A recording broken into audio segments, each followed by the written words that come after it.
In this video, I'm gonna show you exactly what it takes to catch better waves and what you can do at home between surf sessions in order to get yourself there. So if you have never surfed a really quality swell and you want to, this is definitely for you. Or if you've been in a position where you've been scared by the ocean and almost drowned, then this is definitely for you. So if this is your first time here, this is Hydro Mind. I'm teaching surfers how to catch more waves and catch better waves with at-home training systems. If you think your life would be improved by catching more waves and catching better waves, then definitely subscribe. Now let's get into the video.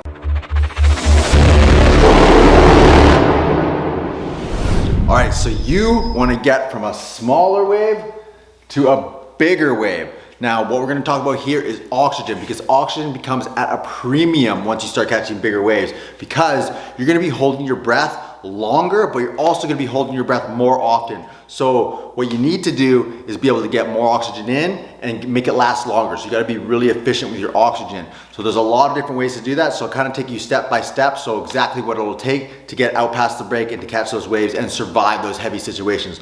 So number one, you'll be paddling out past the break. Now, you're gonna be duck diving a lot. You gotta have great paddle strength. You gotta have the muscles and all that stuff. So if you have never paddled a quality swell, or they only come really infrequently to your break, then you're gonna be losing your paddle strength on land and you're not gonna have what it takes to get out there. So training in between surf sessions, your paddle strength is so important. This will get you to your goal super fast. So this video is not going to be about paddle strength. I have a paddle strength system, so if you're interested in that, I'll put a link below, but I won't talk about that anymore further here. But what you can do is when you paddle out, you got to breathe in with your belly. Now, lots of people have what's called inverted breathing, where they expand their chest more. So if I tell you to take the biggest, deepest inhale you can, just standing there, and you go like this, and you get taller, your chest puffs out, that's inverted breathing. So you're supposed to inhale your belly on the bottom 2/3 of the inhale. So it looks like this. And the last third, you expand your chest. So that's gonna fill your lungs better. Now, an important thing about inverted breathing, if you have that, there's a place in Southern California that studies breath training and helps to rehab inverted breathing. And they say that in order to fix inverted breathing, you have to reprogram your subconscious. So it takes between 2,000 and 5,000 conscious repetitions in order to start doing the belly breathing, meaning you got to be thinking about it. You really got to reprogram your subconscious mind so you do it automatically. It becomes even more difficult when you're paddling out because you're lying on your surfboard on your belly to belly breathe. So it's really easy to take really shallow breaths when you're chest breathing. So you're filling your lungs halfway or less. So you're not getting as much oxygen in as you need to. So you're starting at a deficit before you even paddle out. So belly breathing is important. So how can you do these conscious repetitions? One thing that this institute teaches is to tie a string around your belly so there's a bit of pressure on it, and then you just breathe in and out so you can feel it pressing against your belly. So that's conscious repetition, right? Because you're conscious of it, you can feel it. But that's not something, it's not totally practical for everyone. So what I recommend is people do it in their workouts. So when you're working out, first of all, think about when you're throwing a ball. When you throw your ball, you exhale, right? Because that's your power. But if you try to do it when you're inhaling, it feels super weird, right? So your body works mechanically with your inhales and your exhales.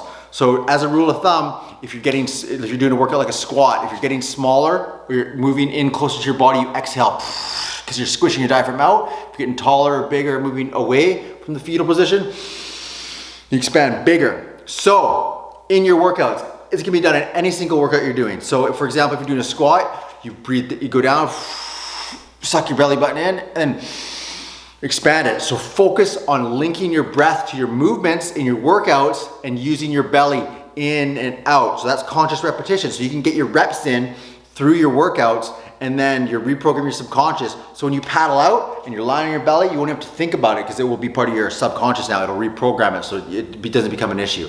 It's really important that you do this at home because it does take a lot of time. I remember when I first learned this years ago, it felt weird to link breath and movement, and because it wasn't automatic for me because my subconscious, I had inverted breathing as well. So I understand. So that's why it's important to do that at home. So when you paddle out, you'll have a lot more oxygen coming in. Now, the next part, so when you're paddling out on quality swells, you're going to be holding your breath. You're gonna get smashed. It's just gonna happen. And you're gonna have to find ways to deal with that. The worst part about that, so first we got here is paddling out. Paddle out, we gotta have that. We gotta have paddle strength, we gotta be breathing our belly. The second part, now so that's the body, and this is the mind. This is so important.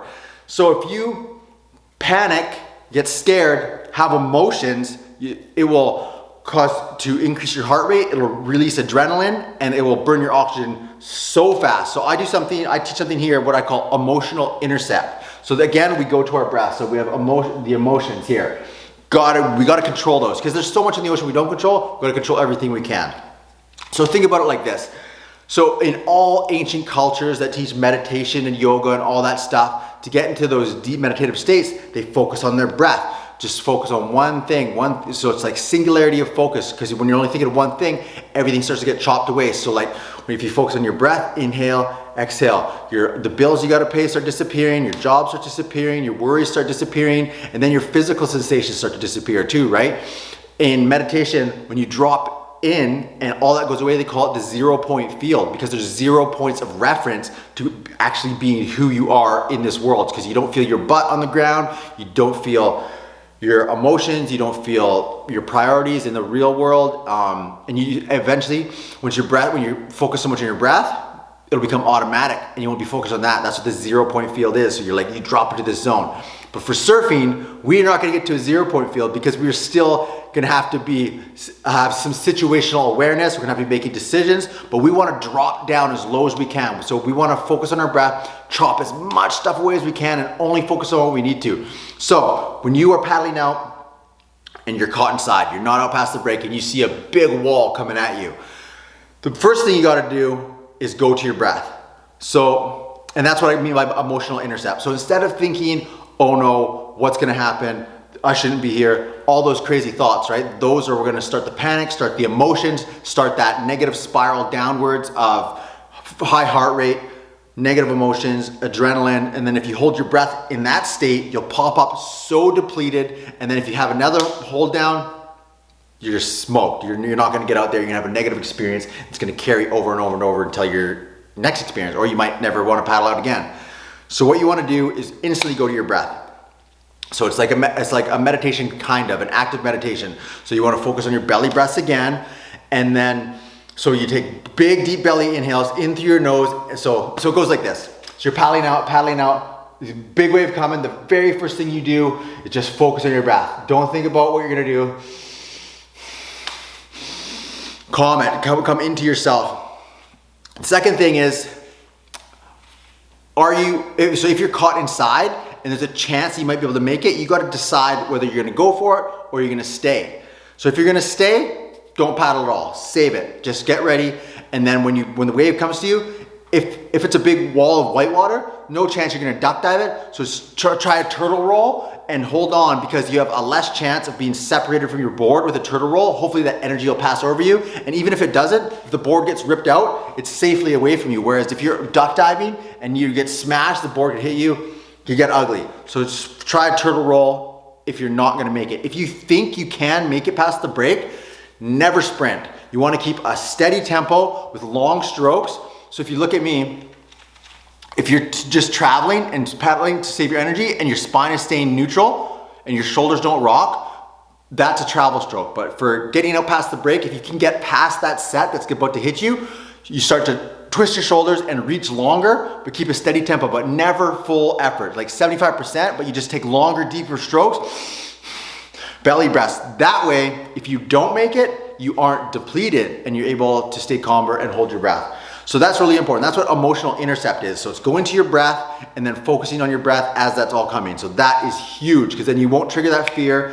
And even if you do get held down for a long time, you'll be nice and calm. The second part is breath holding. So I teach something that I call low oxygen adaptation. So where you live, the quality swells like that only show up a couple times a year, maybe even not every year, or you just don't surf those kind of swells because you don't have that skill level yet, you aren't going to just be prepared for it. So if you're spending all your time on land, you're gonna be getting weaker and weaker because you're used to having all that oxygen, right? So when you go out there, you have to prepare on land between surf sessions. So low oxygen training is this. It's training at home by exhaling and holding your breath. So it's a really, really big topic, but just for this video, I'll explain a really, really simple workout that you can do and it'll really help you to prepare. So just to do a body weight squat. So exhale as much as you can, hold your breath at the bottom of the exhale, and do a couple squats. And then when you get a really strong urge to breathe, only breathe in through your nose and then continue to work out. Super, super important to continue to work out as much as you can and recover while you're tired. So your body will tell you to take in as much oxygen you can to recover, because you're gonna have all that breath holding behind you. But the trick is to keep yourself hungry for oxygen.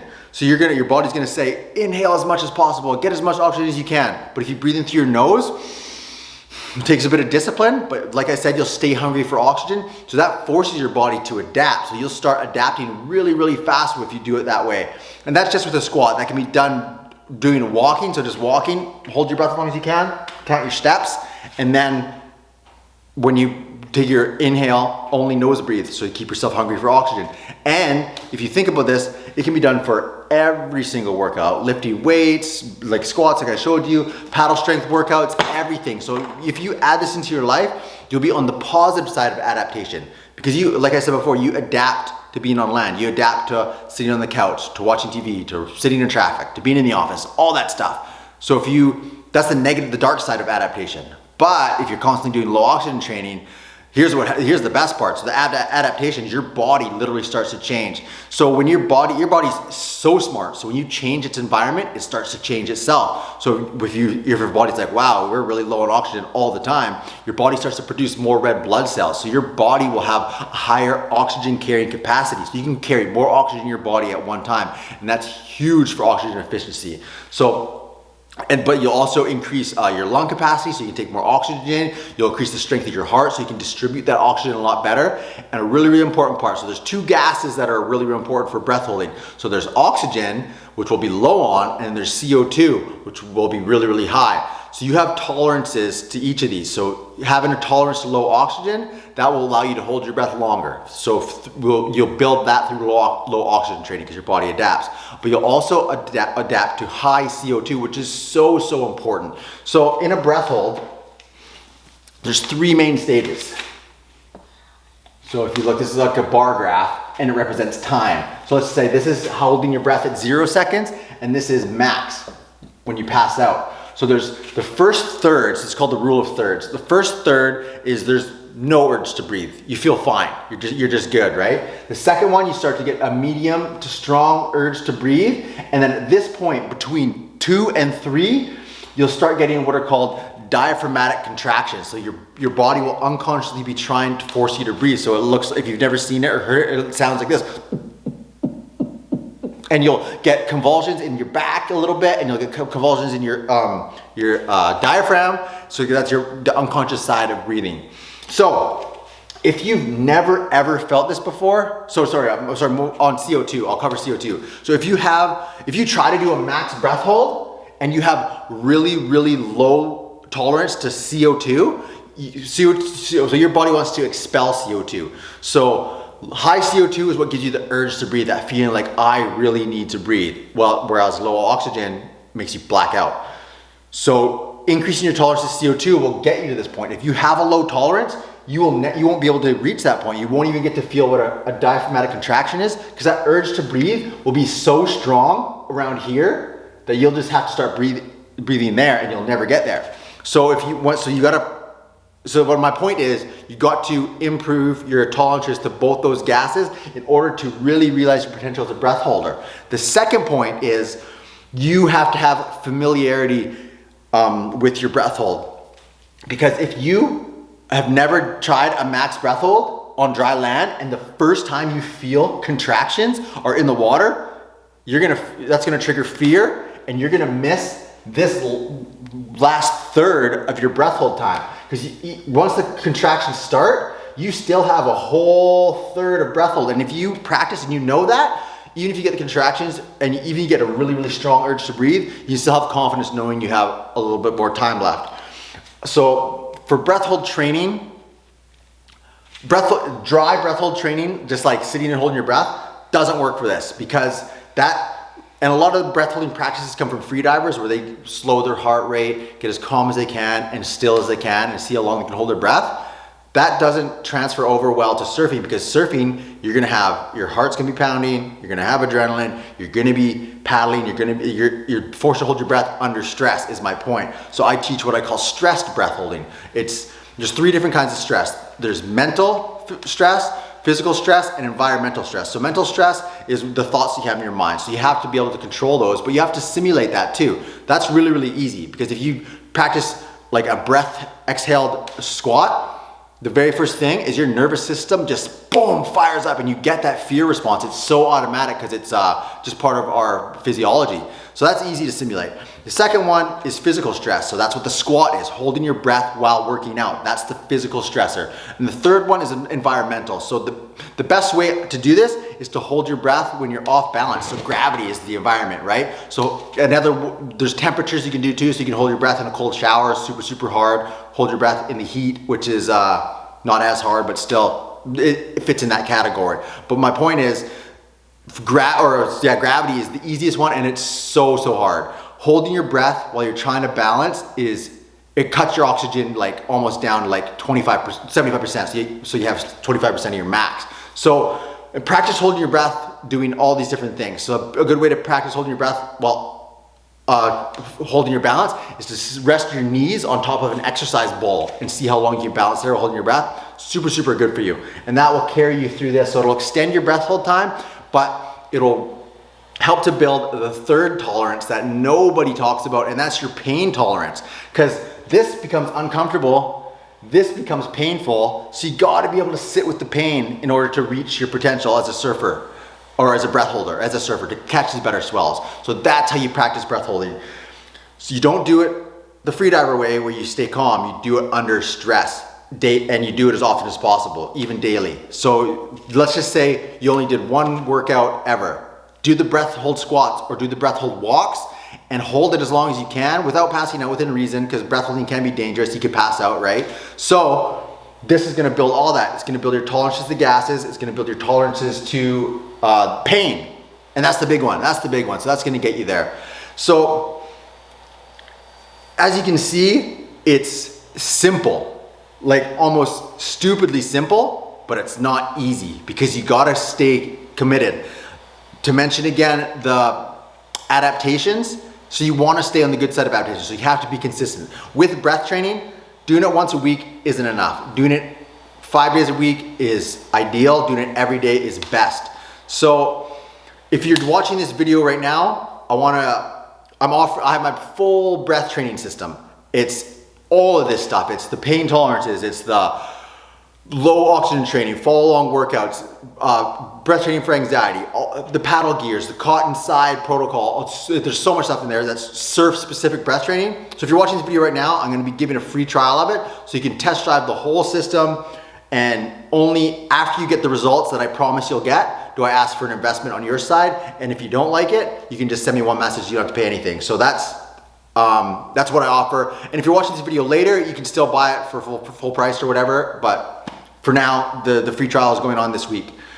So what I guarantee with this is you're gonna get the adaptations, you're gonna double your breath hold time at a minimum, your stress breath hold, and you're gonna be able to catch better swells with confidence. So imagine what it's all about, right? So if you think about what surfing is, how much stuff out there you don't control. The swell, the weather, the tides, the other surfers, when waves come, all that stuff. But if you look at what we just talked about here, all of our gas tolerances, our emotional control, our breathing patterns, there is a lot that you actually can control. And if you've never heard anyone talk about these things, then you're definitely not controlling them, right? So if you take control of all these things, which you have to because there's so much you don't control, we gotta control everything we can, especially when it comes to our physiology, our fitness, our emotions, our breathing. And when you do that, your potential as a surfer is so far out here if you've never done this stuff that you won't even realize how fast you'll get there too. So if you start breath training this way, your trajectory is gonna go up. So you're gonna be able to go from here to these bigger swells so quickly because you're getting stronger in the water when you're surfing, getting better, but you're also getting stronger on land. So instead of going like this, you're going straight up. So if you imagine if you start doing that, suddenly you're in control, right? You're in control of your potential as a surfer, the size of the waves you catch, how much fun you have, how safe you are out there, and you can also be an inspiration to your crew around you as well too. So everyone can be out there surfing, having a great time, catching better waves. So if you're into that, try this stuff. But the best thing I can offer you right now is to try that full system. It's in depth, but it's simple, and it's all laid out for you, so you can just follow along. And the really important parts. So we're talking about adaptation. So I have the fundamental side. So it's like breathing patterns, stuff that we talked about there. If you've never done breath training, just doing the fundamentals will transform your surfing forever. But then the next side is the workout. So how you add this into every single workout. It's like the low oxygen training principles, put a few different ways. So there's like cardio hacks and how you add it to a lot of different layers.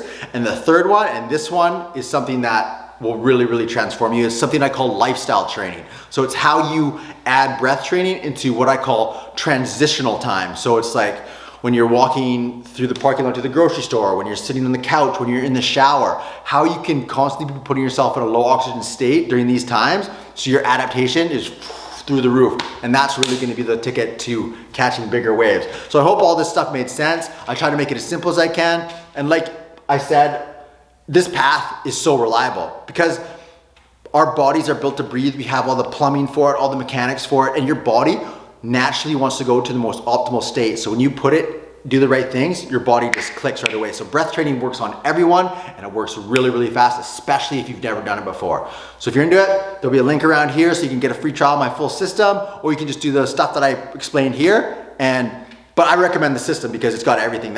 And you can try it for free. So that's the fastest way to get to where you want to be, catching better waves, having more confidence, having more fun. All right, so before I let you go, I want you to imagine really what that would feel like to actually have control of that. So when you surf, you aren't feeling that panic. You aren't feeling like you're outmatched by the ocean. You start to feel more powerful and you build confidence and you really reach your potential as a surfer. So that's what I want mostly for you, is what I'm all about, is people catching more waves, catching better waves, and having more fun. So that's something that's interesting to you. You'll definitely love this system. It's called Weaponized Breath. The link will be below. Again, my name is Kyle Russ. This is Hydro Mind. And if you like these kind of videos, please like and subscribe. It'll help me help more surfers just like you.